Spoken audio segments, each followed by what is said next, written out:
নমস্কার, social sphere চ্যানেলে আপনাদের আবার স্বাগত জানাই। আজকে প্রথম ভিডিও নিয়ে চলে এসেছি। আজকের ভিডিওর টপিক হচ্ছে লিঙ্গ বৈষম্য বা জেন্ডার ডিসক্রিমিনেশন। তো এই লিঙ্গ বৈষম্য বা জেন্ডার ডিসক্রিমিনেশন বলতে আমরা বোঝাই যেখানে নারীদেরকে পুরুষদের সঙ্গে সমান অধিকার দেওয়া হচ্ছে না। কিন্তু লিঙ্গ বৈষম্যের শিকার বা লিঙ্গ বৈষম্যের নেগেটিভ এফেক্ট কিন্তু পুরুষদের মধ্যে পড়ে। ধরা যাক কোনো একটা পরিবারে পুত্র সন্তান এসেছে, তো সেই পুত্র সন্তান যেদিন থেকে জন্মায় সেদিন থেকে দেখা যায় যে তার বাবা মা বা তার আত্মীয় পরিজনদের তাকে নিয়ে কিন্তু অনেক রকম স্বপ্ন তৈরি হয়। এবং ছোটবেলা থেকে সেই শিশুটি যখন বড় হয়ে ওঠে তাকে এটাই বোঝানো হয় যে তুমি একজন ছেলে, তুমি একজন পুরুষ মানুষ এবং তোমাকেই কিন্তু তোমার পরিবারের সমস্ত রকমের দায়িত্ব নিতে হবে, তোমার বাবা মাকে দেখতে হবে, ভবিষ্যতে তুমি বিয়ে করবে, তোমার স্ত্রীর দায়িত্ব, তোমার সন্তানের দায়িত্ব কিন্তু নিতে হবে এবং প্রাথমিকভাবে তোমাকেই কিন্তু উপার্জন করতে হবে। এবং এইটা তার কাছে তখন একটা মানসিক চাপ হয়ে দাঁড়ায়। সে এটা ভাবতে শুরু করে যে আমার তো অনেক দায়িত্ব, আমাকে তো সমস্ত রকমের দায়িত্ব পালন করতে হবে। সুতরাং দেখা যায় যে তার যদি কোনো রকম কোনো শখের কিছু থেকে থাকে, সে শখের কোনো রকম কোনো প্রফেশন হতে পারে, তার শখের কোনো রকম কোনো যে কোনো জায়গা হতে পারে, সেই জায়গাটাকে কিন্তু সে ত্যাগ করতে শুরু করে শুধুমাত্র রোজগার করে তার পরিবারের লালন পালন করার জন্য। কিন্তু এই চেহারাটা অন্যরকমও হতে পারে যদি সমাজ সেটাকে আস্তে আস্তে পরিবর্তনের দিকে নিয়ে যেতে পারে। এটাও হতে পারে যে বিবাহিত জীবনে সেই পুরুষ মানুষটির বিবাহিত হওয়ার পরে যে মহিলাটি তার স্ত্রী হিসেবে তার সঙ্গে এসেছেন, সেও কিন্তু তার এই দায়িত্বটা ভাগ করে নিতে পারেন।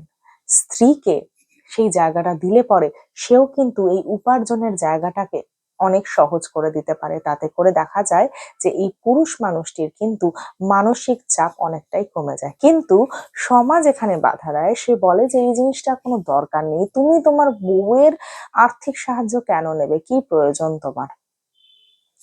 এবারে এই জিনিসটা করতে গিয়ে দেখা যায় যে সেই পুরুষ মানুষটি অনেক মানসিক চাপ, অনেক মানসিক যন্ত্রণার শিকার হয়ে যায়।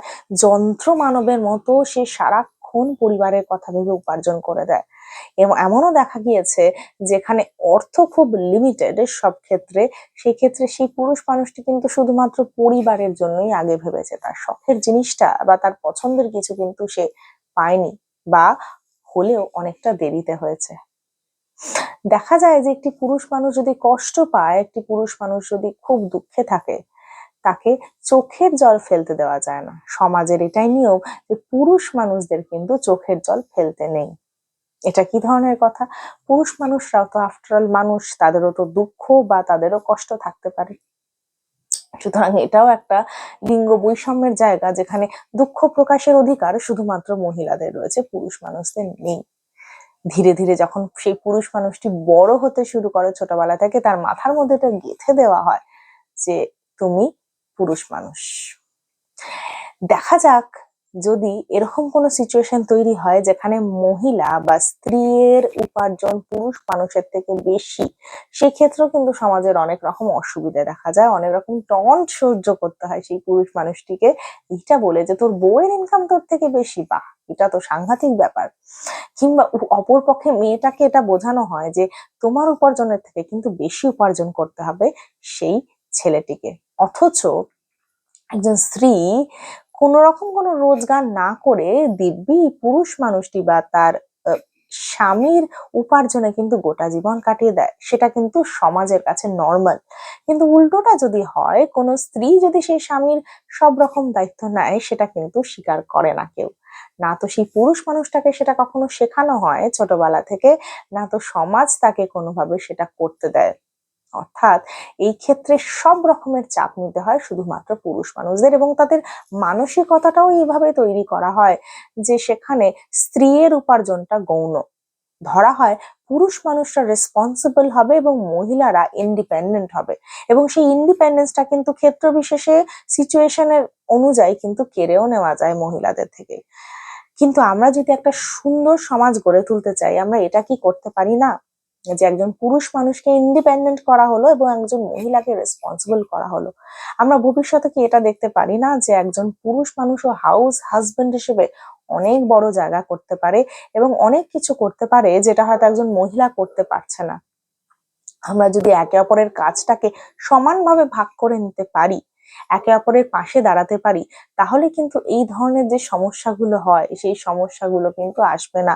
সবাই আমরা মানসিকভাবে খুব ভালো থাকতে পারবো। আপনাদের কি মনে হয় এই ধরনের পরিবর্তন কি হওয়া দরকার নয়? মহিলাদেরকে কি রেসপন্সিবল করা দরকার নয় পরিবারের ক্ষেত্রে, যাতে সে তার বাবা মাকে এবং তার শ্বশুর শাশুড়িকে সমানভাবে দেখছে? পুরুষ মানুষদেরকে এইটুকু স্পেস কি দেওয়া যায় না, যেখানে সে শুধুমাত্র মানসিক চাপের মধ্যে উপার্জন করতে হবে, দাঁড়াতে হবে, বড় জায়গায় দাঁড়াতে হবে, অনেক টাকা রোজগার করতে হবে, বাড়ি করতে হবে, গাড়ি করতে হবে, নয়তো না তো আমি বিয়ে করতে পারবো, না তো আমার কোনো সোশ্যাল স্টেটাস তৈরি হবে। এই চাপটা শুধুমাত্র কেন পুরুষ মানুষরাই নেবে? কেন মহিলাদের মধ্যেও এই জায়গাটাকে তৈরি করা যায় না?